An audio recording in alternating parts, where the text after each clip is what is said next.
Have you ever felt like the whole world is conspiring against you? Like a dark cloud is just permanently parked over your head? We all have those days, those weeks, or even those years. But what if I told you there's a simple, powerful game that could change everything?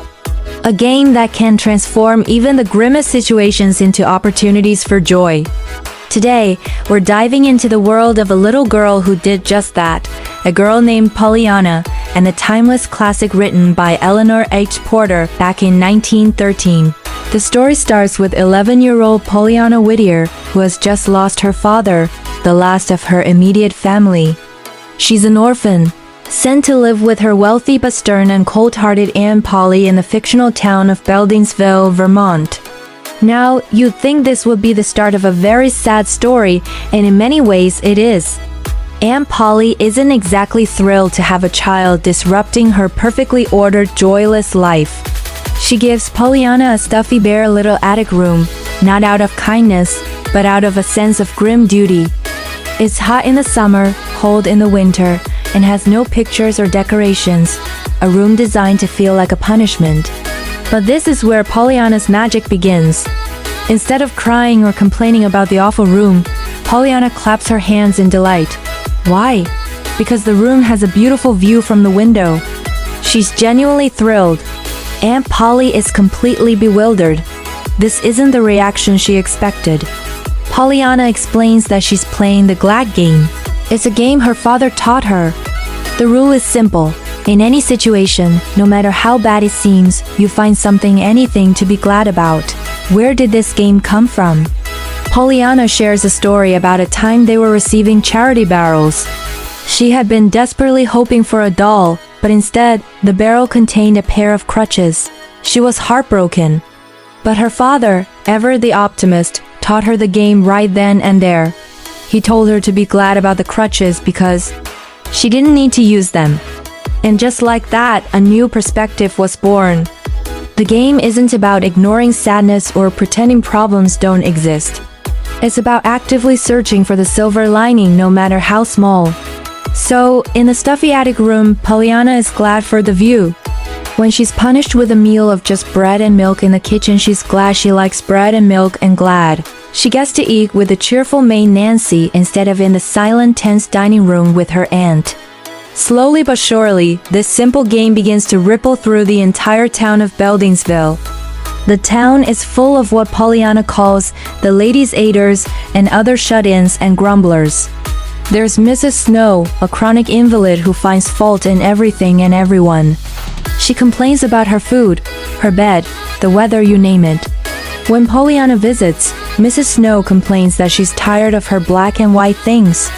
Pollyanna, using her game, finds a way to introduce color and light into her life through prisms and cheerful stories. She teaches Mrs. Snow to be glad for the small things, like the fact that she still has hands to knit with.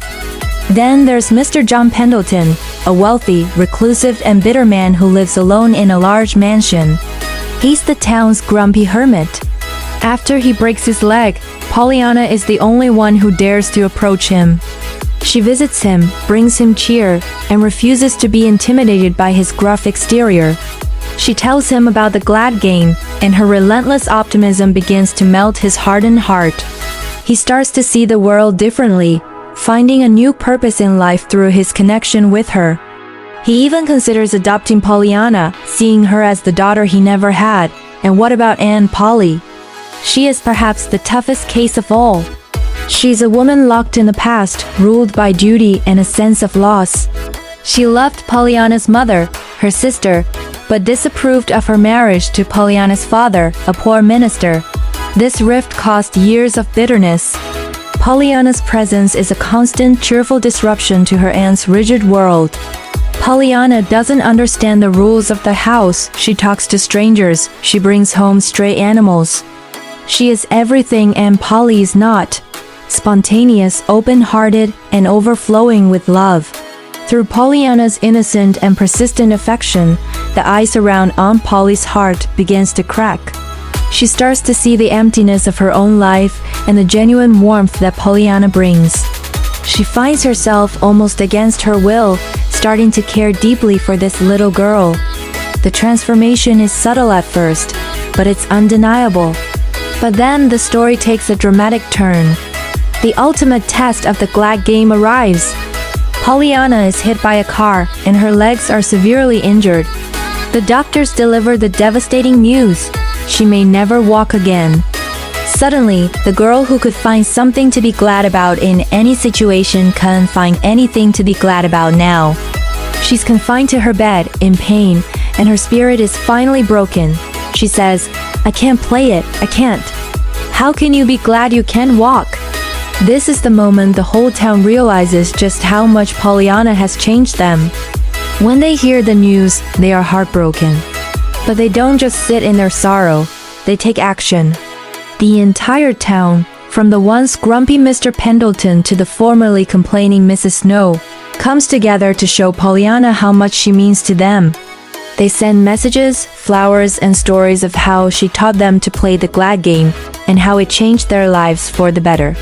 One by one, they visit her window, sharing how her influence helped them find joy. Mrs. Snow sends word that she's glad Pollyanna taught her to find happiness in small things. Mr. Pendleton shares how she brought him out of his lonely shell. The whole community rallies, using the very game she taught them to lift her spirits. Pollyanna learns that the gladness she spread has come back to her tenfold. She might not be able to walk, but she's glad she had her legs for 11 years. Most importantly, she's glad for all the love surrounding her. The story doesn't end in tragedy. Aunt Polly, now completely transformed by her love for her niece, finds a specialist, Dr. Chilton. There's a twist here, as Dr. Chilton was a former lover of Aunt Polly's, separated by a foolish quarrel years ago. Pollyanna's accident is what brings them back together. Dr. Chilton examines Pollyanna and offers a glimmer of hope. He believes there's a chance she can walk again with the right treatment. Pollyanna is sent away for this treatment, and while she's gone, Aunt Polly and Dr. Chilton get married. The book ends with a letter from Pollyanna. She writes that she can now take a few steps, and is overjoyed. And, in true Pollyanna fashion, she finds the ultimate thing to be glad about in her accident. She writes, "Oh, I'm so glad I was hurt, because if I hadn't been, you and Dr. Chilton might never have made up. I'm glad for everything." Pollyanna is more than just a sweet children's story. It's a powerful lesson in psychology, resilience, and the infectious nature of positivity. It teaches us that happiness isn't something that just happens to us. It's a choice we make, a muscle we can strengthen.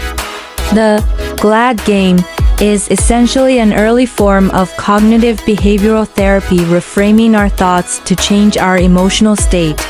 It reminds us that even when we face immense hardship, losing loved ones, facing illness, dealing with loneliness, there is still power in our perspective. It doesn't mean we should deny our pain or sadness. Pollyanna was sad when her father died and devastated when she couldn't walk. The game is not about toxic positivity. It's about acknowledging the bad and actively searching for the good that coexists with it. It's a tool for hope. So the next time you feel that dark cloud overhead, think of Pollyanna. Look for the crutches you don't have to use. Find the window with a view in your own attic room. Challenge yourself to play the glad game. You might be surprised at how it can transform your world and the world of those around you. What's one thing you can find to be glad about right now? Let me know in the comments below. Thank you so much for joining me on this journey back to Beldingsville. If you enjoyed this deep dive and want more content that explores the powerful ideas in classic literature, please hit that like button, subscribe to the channel, and ring the bell so you don't miss our next adventure. Until next time, stay curious and keep playing the game.